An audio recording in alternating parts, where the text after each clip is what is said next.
Zoos and museums are not. Restaurants will also be closed to indoor and outdoor dining for the next 2 weeks. And don't even think about having more than 6 people at your dinner table from no more than 2 families or else. Do you want people calling the police on their neighbors, non-emergency lines or 911? Look, this is no different than what happens if there's a party down the street and it's keeping everyone awake. What do neighbors do? They call law enforcement because it's too noisy. That could be a yes. Yes, yes. Meanwhile, Pennsylvania is shutting down one of the biggest party nights of the year. This Wednesday, the night before Thanksgiving, the state is banning all alcohol sales from 5 p.m. until 8 the next morning, begging residents to stay home to mitigate any new cases of coronavirus. Pennsylvania is not threatening penalties, but Oregon says violators of the new restrictions, including the 6-person dinner limit, face up to 30 days in jail, $1,250 in fines, or both. Tucker. It all defies belief. Rick Leventhal, thank you for that report. Appreciate it. Thank you. So Harvard University is richer than you may understand. Harvard has an endowment, not taxed, worth more than $40 billion. It's one of the richest private institutions in the world. It has more money than the GDP of almost every country in Africa. Despite having this much money, the second coronavirus hit, Harvard attempted to fire most of its unskilled, low-paid staff. Harvard is charging students full tuition to learn online, which isn't really learning at all. Then, and this just happened, Harvard recently attempted to get rich off a coronavirus tax break by encouraging alumni to donate to the school. Warren Cass went to Harvard. He went to Harvard Law School. He's executive director of American Compass. And unlike a lot of Harvard graduates, he's pretty honest about his alma mater. We're happy to have him on tonight. Warren Cass, tell us what Harvard is doing exactly here.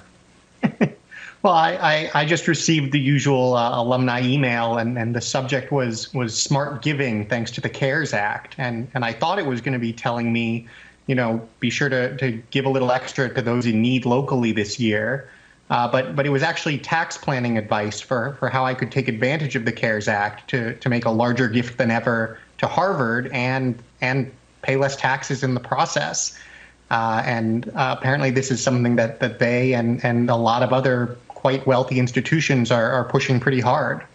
So the CARES Act, of course, was written and presented to the rest of us as a way to help people suffering from the effects of the coronavirus lockdowns. But Harvard is trying to leverage this to get even richer. Do they need the money? No, they definitely don't. As you mentioned, their endowment is above $40 billion. In fact, it went up more than $2 billion just this year. So with all of the struggling that you see going on, Harvard actually is better off than ever. As you mentioned, they're still collecting full tuition from all their students, even though they're not offering a full education. And now on top of that, they're hoping to vacuum up a little bit more, even as in their own operations, frankly, they haven't made a point of, I think, really attending to those in their own community who are in need. So greed is a word that's fallen out of use, unfortunately, I've noticed. But I don't think there's any other way to describe this other than greed. This is greed.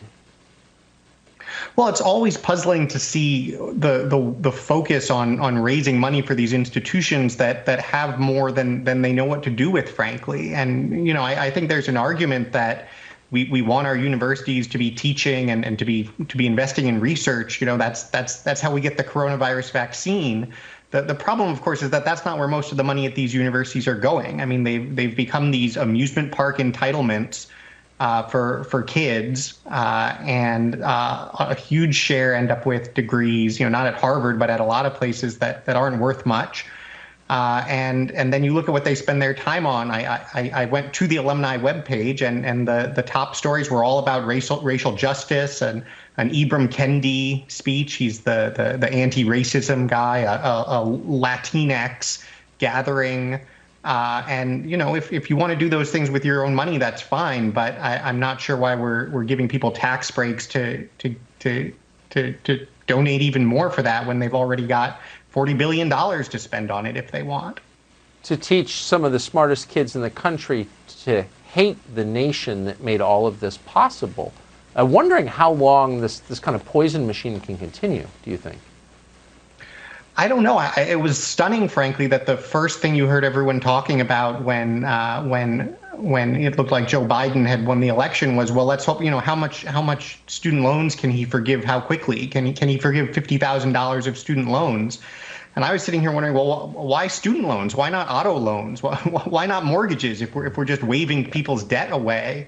And the reality is that a lot of folks in power have this weird idea of higher education as this kind of noble pursuit. When you look at what they're actually doing, they're sort of just as grubby a special interest as any other. And in a lot of ways, they're doing a particularly large amount of damage to our nation. And they're also doing a tremendous amount of harm to the prospects of so many young people who would be much better off on other pathways than spending a lot of money, taking on a lot of debt for degrees that don't even pay off in the long run. That's exactly right. But they have one of the most powerful lobbies in Washington. Thank you for saying so. Orrin Cass, great to see you tonight. Good to see you. Well, for this one night only, we're bringing back the Friend Zone. That's the portion of the show where we meet an old friend from Fox News. We're happy to have Pete Hegseth joining us tonight. We'll be right back.